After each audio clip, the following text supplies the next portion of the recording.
Hello everyone, আসসালামু আলাইকুম। কেমন আছেন সবাই? আশা করছি সবাই ভালো আছেন। আজকে আমি আপনাদের সাথে শেয়ার করব কচুরমুখির ডাল রেসিপি বা মুখির ডাল রেসিপি। কেউ কচুরমুখী বলেন, কেউ শুধু মুখী বলেন। তো এই ডালটা খেতে কিন্তু অসম্ভব মজা লাগে। গরম গরম ভাতের সাথে এই ডাল থাকলে আর কিছুই লাগে না। তো চলুন দেখিনি কিভাবে আপনারা এই মুখির ডাল কচুরমুখির ডাল তৈরি করবেন। কচুরমুখির ডালের জন্য আমি এখানে প্রায় আধা কেজির মতো কচুরমুখী নিয়েছি আর এটা ছিলে নিয়েছি। এটা খুবই অপশনাল, না ছিলেও আপনারা এই কাজটি করতে পারবেন। ছিলে ধুয়ে আমি গরম পানি দিয়ে সিদ্ধ করতে বসিয়েছি আর দিয়েছি হাফ চা চামচ পরিমাণ হলুদের গুঁড়া আর পরিমাণ মতো লবণ। লবণটা দিলে একটু তাড়াতাড়ি সিদ্ধ হয়, তো লবণ আর হলুদ দিয়ে সিদ্ধ করে নিচ্ছি। আর পানিটা আমি ওই পরিমাণে দিয়েছি যাতে পানিটা ফেলে দিতে না হয়, কারণ ফেলে দিলে কচুরমুখিতে যে ভিটামিনটা থাকে সেটা কিন্তু চলে যায়। তো 10 থেকে 12 মিনিটের মতো সময় লেগেছে আমার এই কচুরমুখী সিদ্ধ হতে। মুখির উপরে ডিপেন্ড করে কিন্তু সময়টা কম বা বেশি লাগতে পারে। তো এরকম সিদ্ধ করা হয়ে গেলে আমি এখন চুলাটা বন্ধ করে কচুরমুখিগুলো নামিয়ে নিচ্ছি। এখন এই কচুরমুখির ডাল তৈরি করার জন্য এগুলাকে খুব ভালো করে ভর্তা করে নিতে হবে। তো আমি একটু ম্যাশ পটেটো এটাকে ভালো করে ম্যাশ করে নিচ্ছি, মানে ভর্তা করে নিচ্ছি। আপনারা চাইলে হাত দিয়েও করতে পারেন, আমি এটার সাহায্যে করছি, বা আপনারা কোনো গ্লাসের পিছনের অংশটা দিয়েও কিন্তু ভর্তা করে নিতে পারেন। আর আজকের কচুরমুখির ডাল তৈরি করার জন্য আমি ব্যবহার করছি চিংড়ি। এই কচুরমুখির ডালের মধ্যে চিংড়িটা দিলে কিন্তু খুবই মজা লাগে। আমি এখানে প্রায় 300 গ্রামের মতো একটু বড় সাইজের চিংড়ি নিয়েছি। আর একটা বাটির মধ্যে আমি 2 টেবিল চামচ পরিমাণ তেঁতুল ভিজিয়ে রেখেছি। মুখির ডালের মধ্যে কিন্তু তেঁতুল বা আমসত্ত্ব দিলে খেতে খুবই ভালো লাগে, তাই আপনাদের কাছে যেটাই থাকে সেটাই দেওয়ার চেষ্টা করবেন। তো আমি এখানে রান্নার জন্য একটা হাঁড়ির মধ্যে দিয়ে দিচ্ছি 3 টেবিল চামচ পরিমাণ তেল। তেলটা একটু বেশি দিয়েছি কারণ আমি চিংড়িগুলো প্রথমে ভেজে নিব। তো হালকা করে আমি চিংড়িগুলো ভেজে নিচ্ছি, একদম হালকা। আপনারা দেখলেই বুঝতে পারবেন কতটুকু হালকা করে ভেজেছি, মানে যখন চিংড়ির কালারটা একটু লালচে হবে, হালকা লালচে হবে, তখনই আমি চিংড়িগুলো উঠিয়ে নিব। আমি আবার চিংড়ি ডাইরেক্ট কাঁচা খেতে পছন্দ করি না, তাই হালকা ভেজে নিই। এতে করে চিংড়ি ভাজার সময় তেলের মধ্যে যে ফ্লেভারটা আসবে চিংড়ির, সেটা কিন্তু পুরো তরকারির মধ্যেই যাবে আর খেতেও ভালো লাগবে। তো চিংড়িগুলো উঠিয়ে নিয়েছি। এখন আমি সেম তেলের মধ্যে দিয়ে দিচ্ছি হাফ চা চামচ পরিমাণ পাঁচফোড়ন আর দিচ্ছি একটা তেজপাতা, মাঝখান দিয়ে ছিঁড়ে দিয়েছি তেজপাতা। তো একটু ভালো করে ফ্লেভারটা উঠিয়ে নিচ্ছি পাঁচফোড়নের। আর দিয়ে দিচ্ছি আমি এখানে 1 চা চামচ পরিমাণ রসুন কুচি দিয়ে আবারও হালকা করে নেড়ে ভেজে নিব। আর সাথে দিয়ে দিব পেঁয়াজ কুচি। আমি এখানে প্রায় 1 কাপ পরিমাণ পেঁয়াজ কুচি দিয়েছি, আপনারা চাইলে এর থেকে কমও দিতে পারেন বা এর বেশিও দিতে পারেন।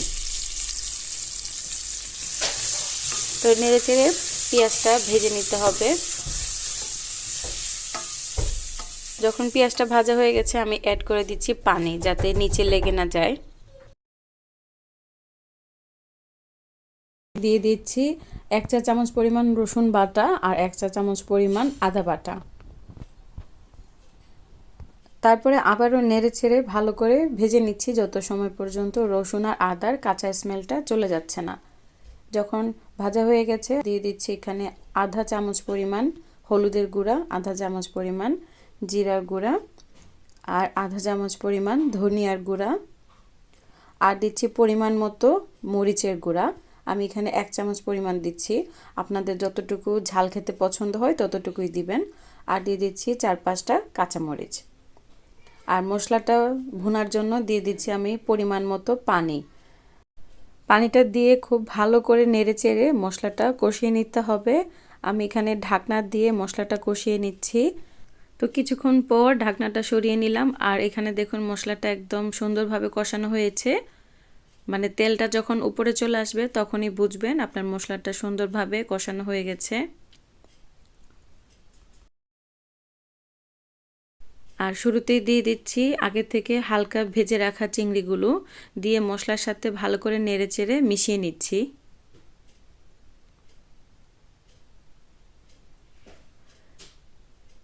তারপর আমি অ্যাড করে দিচ্ছি কচুরমুখী, যেগুলো আমরা ভর্তার মতো করে ম্যাশ করে রেখেছিলাম, সেই কচুরমুখী। এই রান্নাটা করতে সময় বেশি লাগে না, খুবই অল্প সময় হয়ে যায়, যেহেতু আমরা আগে থেকে সিদ্ধ করে নিয়েছি কচুরমুখী, আর চিংড়ি তো অল্প সময় লাগে সিদ্ধ হতে, আর তার জন্য এই রান্নার তো সময়টা অনেক কম লাগে। তো প্রথমে আমি মশলার সাথে ভালো করে নেড়েচেড়ে কষিয়ে নিয়েছি। তারপরে হচ্ছে এখানে পরিমাণ মতো পানি দিয়ে দিচ্ছি। ডালে আপনারা যতটুকু পানি খেতে পছন্দ করেন ততটুকুই পানি দিবেন। ঘন বেশি খেতে পছন্দ করলে পানিটা কম দিবেন, আর পাতলা ডাল খেতে পছন্দ করলে একটু পানিটা বেশি দিবেন। তো আমি একটু পানিটা দিয়ে ভালো করে নেড়েচেড়ে পানির সাথে মিশিয়ে নিচ্ছি। তারপরে ঢাকনা দিয়ে আমি এটাকে জাল করে নিচ্ছি 10 মিনিটের জন্য। আর অন্য পাশে বাটিতে যে তেঁতুলটা আমি ভিজিয়ে রেখেছিলাম সেটা এখন হাত দিয়ে ভালো করে চেপে রসটা বের করে নিচ্ছি, আর যে আঁশটা ছিল সেটা এরকম ফেলে দিচ্ছি। তো ফেলে দিলে আসলে আঁশটা খাওয়ার সময় আর মুখে পড়বে না, তাই এভাবে ফেলে দিয়ে রসটা নিয়ে নিলেই হবে। আর এরই মধ্যে আমার 10 মিনিট হয়ে গেছে, আমি ঢাকনাটা সরিয়ে নিচ্ছি। ভালো করে কিন্তু জাল করে নিয়েছি। এই পর্যায়ে আবারও আমি একটু নেড়েচেড়ে দিব।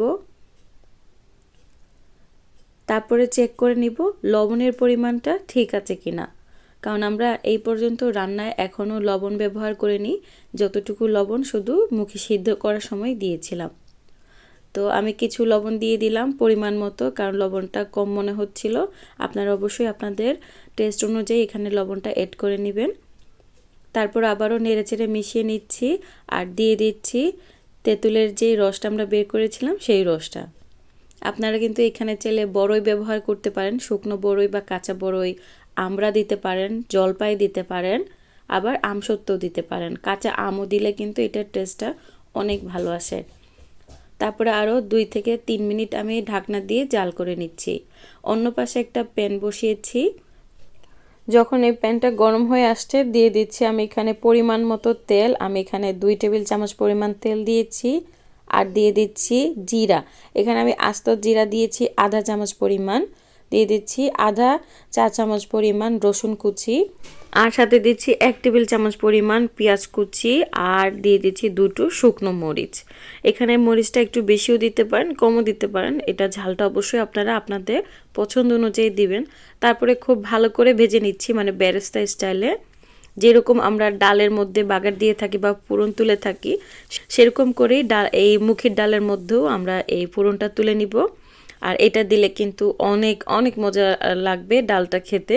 তো এইটা আপনারা স্কিপ করবেন না, অবশ্যই এই পুরনটা তুলে নেবেন। যখন আমার পেঁয়াজগুলা এভাবে বেরেস্তার মতো ভাজা হয়ে গেছে তখন আমি এই উপকরণগুলো ছেড়ে দিচ্ছি ডালের উপরে।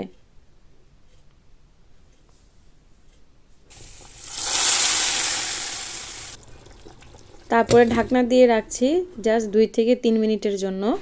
আর এই 2 থেকে 3 মিনিট আপনারা ঢাকনাটা উঠাবেন না, এতে করে কিন্তু আমরা যে পুরন তুলেছি এটা সুন্দর একটা ফ্লেভার পুরো ডালের মধ্যে ছড়িয়ে যাবে। আর 2 থেকে 3 মিনিট পর দেখুন আমার ডালটা একদম পারফেক্টভাবে রেডি হয়ে গেছে। আমি যে থিকনেসটা চেয়েছিলাম একদম পারফেক্ট সেটাই হয়েছে। এই ডালটা যখন ঠান্ডা হবে তখন কিন্তু আরও ঘন হয়ে যাবে। তো রান্নার সময় আপনারা অবশ্যই এটা খেয়াল রাখবেন কতটুকু ঘন বা পাতলা মুখির ডাল খেতে চান, সেই পরিমাণ অনুযায়ী পানিটা দিবেন। তো রান্না একদম কমপ্লিট। আমি এখন আপনাদেরকে একটা বোলের মধ্যে সার্ভ করে দেখাচ্ছি আমার আজকের মুখির ডাল কতটুকু পারফেক্টভাবে রান্না হয়েছে। আপনারা যারা মুখির ডাল রান্না করে খেয়েছেন আমাকে অবশ্যই কমেন্ট করে জানাবেন আপনাদের কাছে কেমন লেগেছে, বা আপনারা এই মুখির ডাল রান্না করার সময় কি কি ব্যবহার করেন সেই রেসিপিটাও কিন্তু আপনারা চাইলে আমার সাথে শেয়ার করতে পারেন।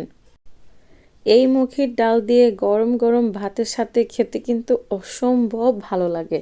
আপনারা যারা এখনও মুখির ডাল রান্না করে খাননি প্লিজ একবার হলেও ট্রাই করে দেখবেন, আপনাদের কাছে ভালো লাগবে গ্যারান্টি দিচ্ছি। তো এখানে আমি 2টো কাঁচামরিচ উপরে দিয়ে দিলাম একটু ডেকোরেশনের জন্য, দেখতে ভালোই লাগছে। তো এইভাবেই তৈরি হয়ে গেল আমার আজকের কচুরমুখির ডাল।